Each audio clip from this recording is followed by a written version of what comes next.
Welcome to Let Me Fix This. Enjoy the video. In this video, I will show how to replace the alternator on a Toyota Avalon. Start by disconnecting the negative battery terminal to prevent electrical shorts. Sketch belt routing or take a photo before removing the drive belt. Loosen the alternator mounting bolts and tensioner carefully and support the unit as you remove it.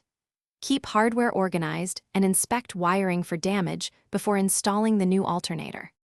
Begin by releasing belt tension and slipping the belt off the alternator pulley. Unplug the electrical connectors and remove the main charging cable, keeping track of any nuts or spacers.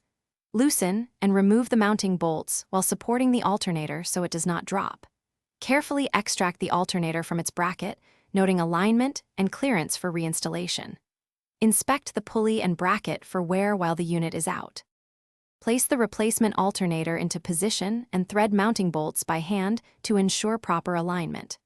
Reattach the main charging cable and plug in electrical connectors, ensuring tight, corrosion-free contacts. Refit the drive belt and adjust tension so pulleys track straight without overloading the belt. Tighten mounting hardware to the recommended torque, reconnect the battery negative terminal, and start the engine to verify.